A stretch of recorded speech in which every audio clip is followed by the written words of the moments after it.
It's my pleasure to welcome today Nicolette Lange from the technical staff of the International Accounting Standards Board.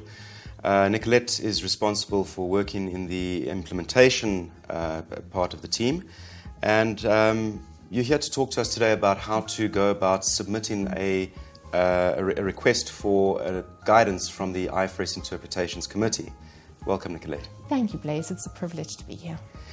Perhaps you can start off by telling us a little bit about the role that the Interpretations Committee serves within the standard setting activities of the ISB. Yes, of course, Blaise. So the Interpretations Committee is the interpretive body of the International Accounting Standards Board. The board, together with the committee, supports the consistent application of IFRS standards. So the committee consists of 14 voting members that are appointed by the trustees.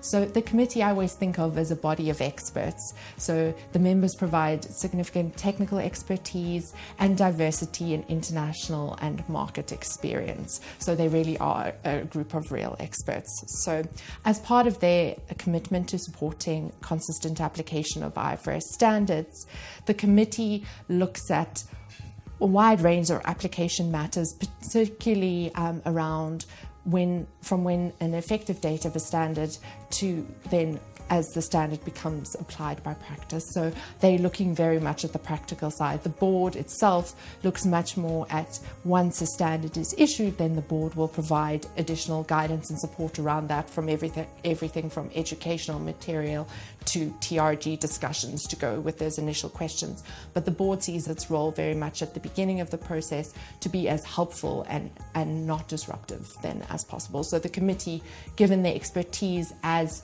practice develops and there is significant technical expertise, the committee obviously are perfectly placed then to answer application questions. So in answering the application questions that are posed to them, does the committee then act in intervening in disputes between companies and auditors or companies and regulators? How exactly do they respond to a request that's been submitted to them?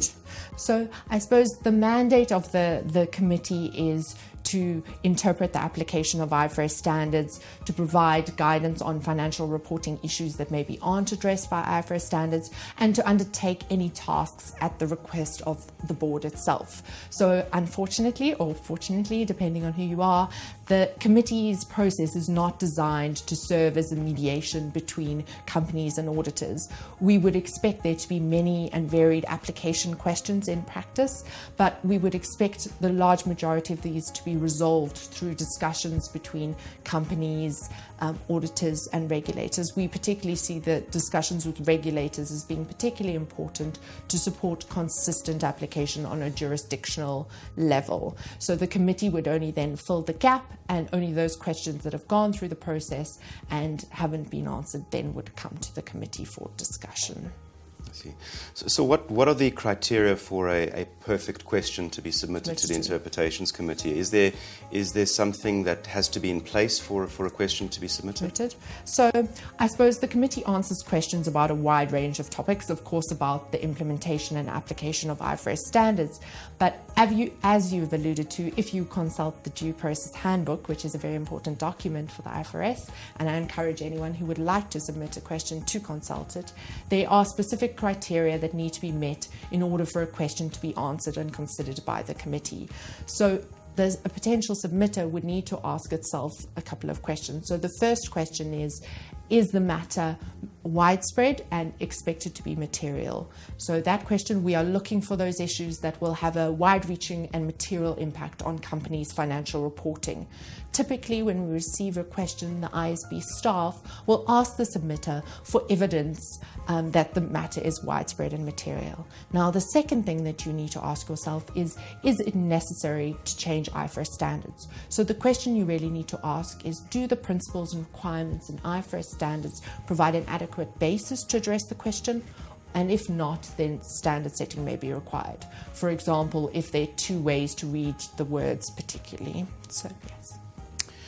And then, sorry, I'm missing out on the last one, is can the matter be resolved efficiently and is it narrow in scope? So what that means is any sort of standard setting the ISB undertakes has to pass the cost-benefit test, and if there are any other projects that the board is undertaking, it cannot interfere with existing projects. So if I was to submit a question to the Interpretations Committee for consideration, would I have to work through an organisation or an institution, or can I submit it as an individual? Yes. Who can submit a question? So our process, the committee's process, is open to all stakeholders. Anyone can submit a question. So you would submit it anonymously. We ask all our stakeholders to submit a brief proposal outlining the issue, giving a description of what the issue is, and if there are any particular aspects you would like us to consider separately. The second thing we ask you to describe is current practice. So what are the emerging current practice that you see in accounting for the particular transaction or reading the particular requirements? And then the last thing is the reasons for the committee to consider the question. So we've just discussed the criteria, so therefore you would need to outline why your question meets the specific criteria. So once you receive a request for a particular matter, how would you set about then responding to the query?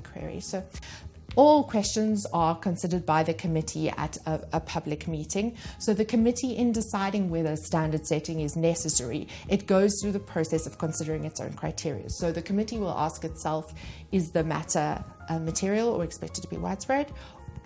Is it necessary to change IFRS standards? In other words, do the principles and requirements provide an adequate basis to address the question or not? And lastly,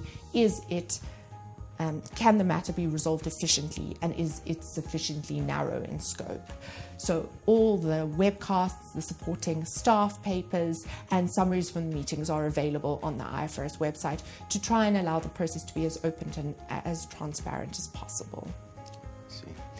Once you've completed the standard setting and an IFRIC is issued, does an IFRIC override the standard? So, as you've said, an IFRIC is developed by the committee, then ratified and issued by the board, and as the name hints, it adds to the requirements of a standard and does not change the existing standard. So if you look closely at paragraph 7.8 of the Due Process Handbook, you will see that all interpretations are developed in line with existing standards and the conceptual framework. Therefore, the question of override does not arise.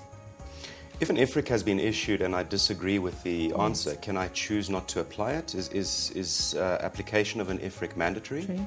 So IFRICs or interpretations are part of IFRS standards and carry the same weight as the standards. So in order for you to describe your financial statements as complying with IFRS standards, they need to comply with all the applicable standards and interpretations. I see. Nicolette Lange, thank you very much for explaining how to submit a query to the IFRS Interpretations Committee. Thank you for your time. Thank you very much, Blaise.